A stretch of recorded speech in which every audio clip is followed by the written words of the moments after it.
Assalamualaikum warahmatullahi wabarakatuh. Perkenalkan, nama saya Hafizah dari kampus UIN Antasari Banjarmasin, jurusan Pendidikan Guru Madrasah Ibtidaiyah angkatan 2023. Jadi di sini saya akan membuat video yang merupakan tugas dari dosen kami, yang mana beliau memintakan kepada kami untuk mencari salah satu jurnal, buku, atau video di YouTube yang membahas tentang prosesi prasaat dan pasca pernikahan suku Banjar. Jadi saya ada mendapatkan jurnal di salah satu internet, yang mana jurnal ini berjudul Tradisi Perkawinan Adat Suku Banjar. Jadi dalam jurnal tersebut, si pengarang atau si peneliti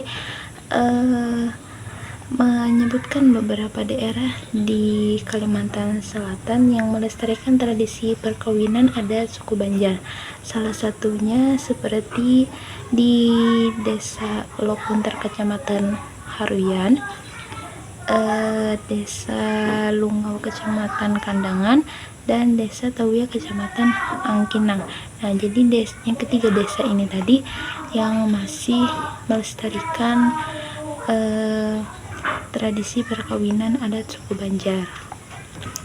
Jadi dalam perkawinan adat suku Banjar itu ada memiliki tahapan-tahapan seperti upacara basalusu, upacara melamar, upacara antara patalian, upacara antara jujuran, upacara akad nikah, upacara bakakadaan, upacara badudus, upacara batamat Quran, dan terakhir perayaan perkawinan.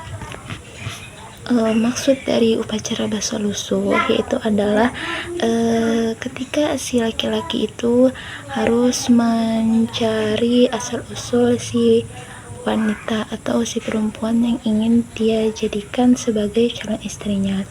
Lalu upacara melamar itu proses meminang si perempuan secara resmi dengan mengajak orang tua laki-laki itu menemui perempuannya.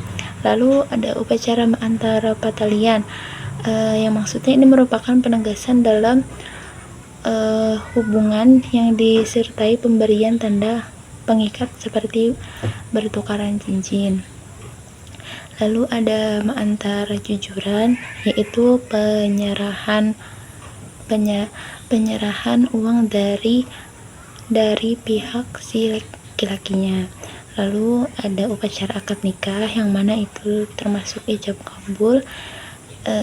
Di dalam ciri khas Banjar dilaksanakan biasanya di rumah perempuannya, yang mana dihadiri oleh keluarga dan tetangga.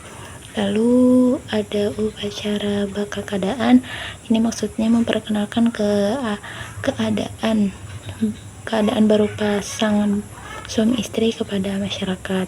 Lalu ada badudus. Badudus ini maksudnya adalah mandi sebelum akad nikah sebagai bentuk penyucian diri kepada calon pengantin. Lalu ada batamat Quran. Batamat Quran biasanya dilakukan oleh si perempuannya, si calon pengantin perempuannya, kadang-kadang juga oleh calon laki-lakinya.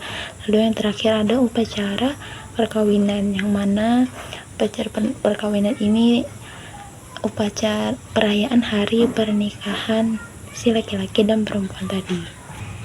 Dan dalam perkawinan adat Banjar ada 3 unsur penting yang biasanya dilakukan. Yang pertama itu unsur-unsur Islam, seperti terlihat dari aturan syariatnya yang pertama. Lalu yang kedua, unsur-unsur kepercayaan terhadap makhluk halus, seperti meletakkan sesajen di bawah kursi pelaminan. Lalu yang ketiga, ada unsur-unsur kepercayaan terhadap ilmu gaib, seperti meletakkan lampu minyak tanah di bawah kolong rumah, lalu ditutup dengan bakul. Bakul itu seperti tas yang dianyam menggunakan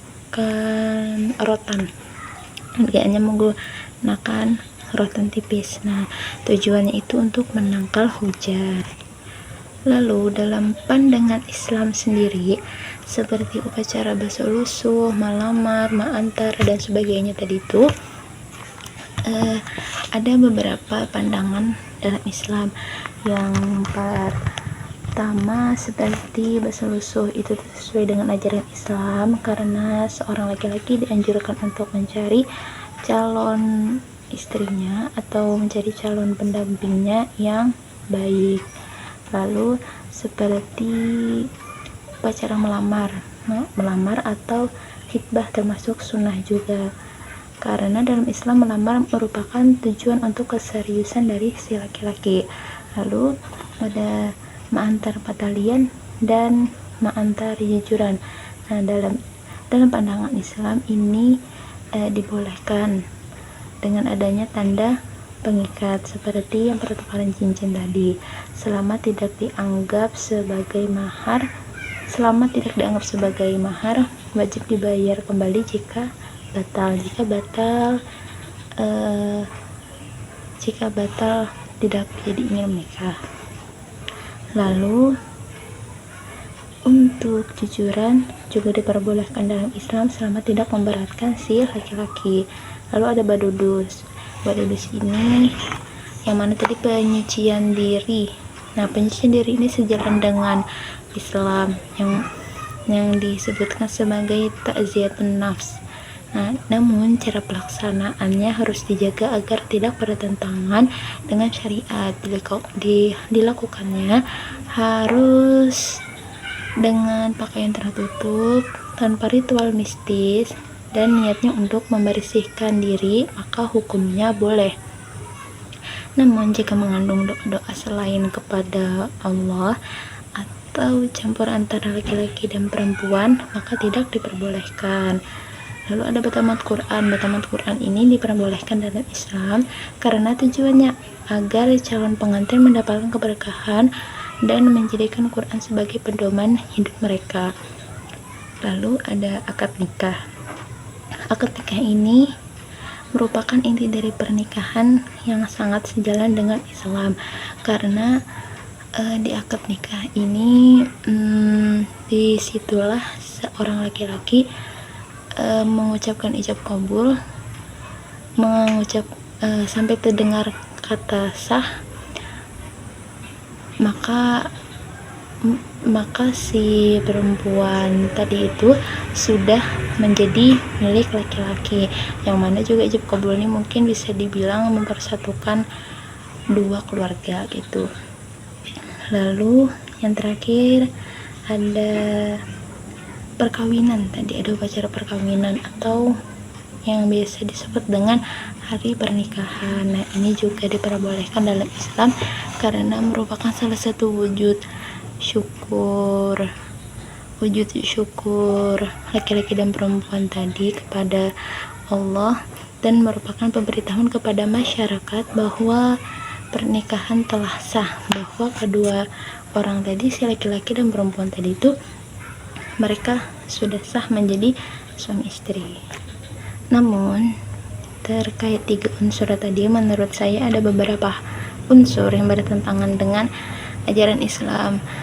Yang pertama tadi itu seperti meletakkan sajen di bawah kursi pelaminan, yang mana katanya itu bertujuan agar si wanita tidak mengalami kesurupan saat pada acara. Nah, menurut saya itu tidak diperbolehkan dalam Islam, karena kalau mempercayai sesuatu hal yang gaib, mempercayai sesuatu hal seperti itu,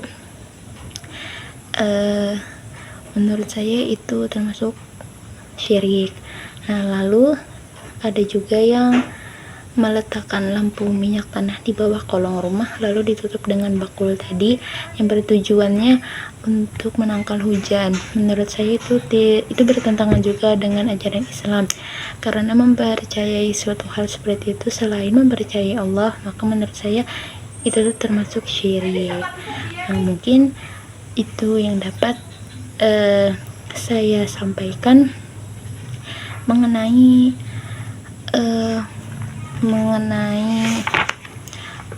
prosesi prasaat dan pasca pernikahan suku Banjar. Nah, seperti itu. Mungkin di akhir video ini akan saya lihatkan foto jurnal yang saya dapat dan yang sudah saya baca.